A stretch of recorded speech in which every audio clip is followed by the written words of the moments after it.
Hello friends नमस्कार। तो friends देखो ब्लॉक बीपीएन पोस्ट रे बहुत बड़ निजुक्ति आसी जाइए समस्त कैंडिडेट पाई। सैलरी देखा गले 84,200 टंका पर मंथ सैलरी रहिबो। तेबे एथिरे केउ सब पोस्ट पाई निजुक्ति रही से पर्टिकुलर केते बयस क्वालिफिकेशन आवश्यक रही केमिति कोन अप्लाई करिवे सिलेक्शन पाई कोन प्रोसेस रहिबो एही सबरो डिटेल इंफॉर्मेशन एही वीडियो माध्यम रे प्रोवाइड करदेबी।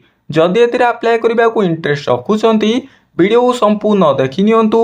वीडियोटी जदि आपण मानकु इंफॉर्मेटिव लागिबो गोटे लाइक करिवे, चैनल को नुआ करी आस्थिले निहाती भाबरे सब्सक्राइब करी बेल नोटिफिकेशन ऑल बटन रे सेट करिवे, जहा द्वारा फ्यूचर आपण माने एही भली सब गवर्नमेंट नियुक्तिर अपडेट इंफॉर्मेशन प्रथमे पाई परिबे। तबे फ्रेंड्स आसंतु देखिनेबा कौन रही ब्लॉक बीपीएन पदवीर बहुत बड़ निजुक्तिर ऑफिशियली नोटिफिकेशन टी। तो फ्रेंड्स देखंतु ऑर्गेनाइजेशन नेम टी देखा गले ओडिशा जिला स्वास्थ्य समिति गजपति तरफ निजुक्ति रही। Type of job control structure रही। तो फ्रेंड्स देखंतु केते लोक कहउछनी कमेंट करछनी फेक जॉब बोली। तो फ्रेंड्स देखंतु कौन भी फेक जॉब ना आमती की जो नोटिफिकेशन टी आसुची आमे से नोटिफिकेशन टी वीडियो माध्यम प्रोवाइड कर सारछु। एवं देखंतु फ्रेंड्स टोटाली फेक जॉब ना बहुत भल जॉब रोचे आपण मैंने भी आवेदन करेंगे एवं बहुत पिला आवेदन करिसेंती। वीडियो शेष पर्यंत देखले समस्त अपडेट जानीपारे। तब देखंतु कैटेगरी कौन रही ओडिशा गवर्नमेंट जॉब रही। नेम ऑफ द पोस्ट देखंतु एमओ एसएन सीयू रही। तापर देखंतु डेंटल टेक्निकल रही। ब्लॉक अकाउंटेंट मैनेजर पोस्ट रही। Data assistant cum accountant post रही। ब्लॉक डाटा एंट्री पोस्ट रही। तापर देखंतु काउंसिलर पोस्ट रही। डॉक्टर पोस्ट रही। टेक्नीशियन पोस्ट रही। मोबाइल ब्लड कलेक्शन पोस्ट रही। एप्लिकेशन मोड देखंतु ऑफलाइन माध्यम आवेदन करेंगे। वेल्क इन इंटरव्यू माध्यम direct selection T रोची। Who can apply all ओडिशार कैंडिडेट आवेदन करेंगे। Place of the posting Odisha रही। लास्ट डेट देखंतु 31/10/2025 रही समस्त कैंडिडेट पाई। तापर देखंतु जेंडर कौन रोची gender both male and female उभय पुरुष व महिला कैंडिडेट आवेदन करेंगे।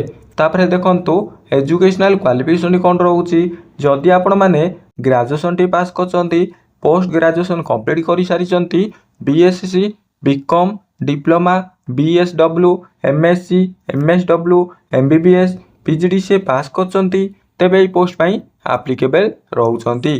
केउ पोस्ट पाई केतोटी वैकेंसी रही देखंतु एमओ एसएन सीयू पाई 2टी वैकेंसी, प्रेडिजल डीई आईसी पाई गोटिए, डेंटल टेक्निकल पाई गोटिए, ब्लॉक अकाउंटेंट मैनेजर पाई गोटिए पोस्ट रही। Data assistant cum assistant post पाई गोटिए पोस्ट रही। ब्लॉक डाटा मैनेजर पोस्ट पाई गोटिए पोस्ट रही। स्टील एनटीईपी पाई गोटिए पोस्ट रही समस्त कैंडिडेट पाई। तापर देखंतु आपणकर काउंसिलर पाई 8टी पोस्ट रही। कोल्ड चेन टेक्नीशियन पाई गोटिए पोस्ट रही। Doctor mobile blood collection van पाई गोटिए पोस्ट रही। तापर देखंतु एज लिमिट कौन रोची समस्त कैंडिडेट पाई। मिनिमम एज टी 21 वर्ष रही। मैक्सिमम एज टी 35 वर्ष रोची, 40 वर्ष रोची, 65 वर्ष रोची। केउ केउ पोस्ट पाई केते वैकेंसी केते एज मैक्सिमम एज टी रोची। एज रिलैक्सेशन टी देखंतु आज पर गवर्नमेंट रूल अनुसार ओबी स्टूडेंट पाई 3 वर्ष, एसटी एससी पीडब्ल्यूडी कैंडिडेट पाई 5 वर्ष रोची, एक्स सर्विसमैन कैंडिडेट पाई 5 वर्ष, PWD plus SC ST candidate पाई 15 वर्ष एज रिलैक्सेशन टी रोची। सैलरी देखा गले आपणकर पोस्ट वाइज सैलरी रोची समस्त कैंडिडेट पाई। देखंतु एमओ एसएन सीयू पाई 84,000 टंका पर मंथ सैलरी रहिबो। तापर देखंतु डीआईसी पाई 84,000 टंका पर मंथ सैलरी रहिबो। डेंटल टेक्नीशियन पाई 18,000 रु 25,000 टंका पर मंथ सैलरी रहिबो। ब्लॉक अकाउंटेंट मैनेजर पाई 20,000 रु 21,000 टंका पर मंथ सैलरी रहिबो। Data assistant cum accountant post पाई 15,000 रु 18,000 टंका पर मंथ सैलरी रहिबो। ब्लॉक डाटा मैनेजर पाई 18,000 टंका पर मंथ सैलरी रहिबो। तापर देखंतु एनटीईपी पाई 24,000 टंका पर मंथ सैलरी रहिबो। काउंसिलर पाई 20,000 रु 21,000 टंका पर मंथ सैलरी रहिबो। तापर देखंतु कोल्ड चेन टेक्नीशियन पाई 18,000 रु 25,000 टंका पर मंथ सैलरी रहिबो। डॉक्टर पाई 29,000 रु 50,000 टंका पर मंथ सैलरी रहिबो।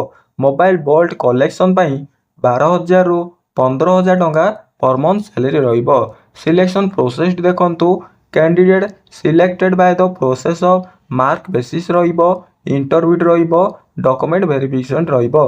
तीनोटी स्टेप देई आपण माने सिलेक्शन रहउचंती। एप्लीकेशन फीस देखंतु general candidate, EWS candidate, OBC candidate, PhD candidate, SC ST candidate समस्त कैंडिडेट पई फ्री रही। समस्ते फ्री रे आवेदन करि परिबे। तापरे देखंतु important document all qualification certificate marksheet दरकार रहिबो। Certificate indicating the date of birth certificate दरकार रहिबो। Two recent colour passport size photo दरकार रहिबो। कैस्ट सर्टिफिकेट एक्सपीरियंस सर्टिफिकेट दरकार रहिबो। इंपोर्टेंट डेट देखंतु apply start date already start हो गलानी। अप्लाई लास्ट डेट देखंतु 31/10/2025 रही समस्त कैंडिडेट पई। आपण माने डायरेक्ट तळु तळु स्क्रॉल करंतु पोस्टल एड्रेस रही। जदि आपण माने आवेदन करबा को इंटरेस्ट रखुचंती एई होची से आपनकर पोस्टल एड्रेस टी आपण माने विजिट करी आवेदन करि परिबे। CDM PHO Paralakhemundi pin code देखंतु 761200 ओडिशा रही समस्त कैंडिडेट पई। तापर देखंतु आपण माने डायरेक्ट तळु तळु स्क्रॉल करंतु नोटिफिकेशन पीडीएफ लिंक रही ऑफिशियल वेबसाइट लिंक रही। जदि आपण माने पीडीएफ टी डाउनलोड करबा को चाहुचंती क्लिक हियर ऊपर क्लिक करी आपण माने पीडीएफ टी डाउनलोड करि परिबे। नचेत फ्रेंड्स टेलीग्राम रे जॉइन करंतु डिस्क्रिप्शन रे टेलीग्राम लिंक अछि सेठारे विजिट करी जॉइन करंतु सेठार आपण माने notification PDF T direct download करि परिबे। तो फ्रेंड्स देखंतु नोटिफिकेशन पीडीएफ लिंक ऊपर क्लिक करि सारिबो परे एई बली किछि शो करिवो समस्त कैंडिडेट पई। तो फ्रेंड्स देखंतु एई होछि से आपनकर नोटिफिकेशन पीडीएफ टी आपण माने डायरेक्ट तळु तळु स्क्रॉल करिवे समस्त कैंडिडेट पई एप्लीकेशन फॉर्मेट शो करिवो। देखंतु फ्रेंड्स एई होछि से आपनकर एप्लीकेशन फॉर्मेट किपरि फिलअप करिवे। देखंतु नेम ऑफ द पोस्ट केउ पोस्ट पई आवेदन करूचंती सेई पोस्ट नेम टी मेंशन करिवे। निजर गोटे हाफ फोटोटे मेंशन करिवे। नेम ऑफ द एप्लिकेंट जेउ माने आवेदन करूचंती निजर फुल नेम टी मेंशन करिवे। बापा को नाम टी मेंशन करिवे। जन्म तारीख तापर देखंतु डोमिसाइल टी मेंशन करिवे। Gender present place posting mention करिवे। Joining the same post mention करिवे। प्लेस ऑफ द पोस्टिंग टी मेंशन करिवे। तापर देखंतु आपनकर कैटेगरी टी मेंशन करिवे। प्रेजेंट एड्रेस परमानेंट एड्रेस टी मेंशन करिवे। मोबाइल नंबर टी ईमेल आईडी मेंशन करिवे। तापर देखंतु आपण मानकर एश्योर डिक्लेरेशन रही। डिक्लेरेशन देखंतु निजर गोटे फुल सिग्नेचर टी मेंशन करिवे। एठार मध्ये आपनकर गोटे सिग्नेचर टी मेंशन करिवे। मेंशन करि सारिबा परे आपण माने स्पीड पोस्ट रजिस्टर पोस्ट माध्यम रे सेही पोस्टल एड्रेस को आपण माने बाय पोस्ट नहले स्पीड पोस्ट माध्यम रे सेंड करि परिबे। जदि ए वीडियो रे किछि भी डाउट रही मते ए वीडियो रो कमेंट बॉक्स रे पचारि पारिबे। मु आपनकर समस्त डाउट क्लियर करिबी। तबे फ्रेंड्स वीडियो जदि आपण मानको इन्फॉर्मेटिव लागिला तबे गोटे लाइक करी चैनल को सब्सक्राइब करी रखंतु। एही बड़ी समस्त गवर्नमेंट जॉब रो अपडेट जानि पारिबे। रहउची पुनी देखा हबो आ गोटे जॉब अपडेट वीडियो रे ठीक एही टाइम रे। जय जगन्नाथ, धन्यवाद।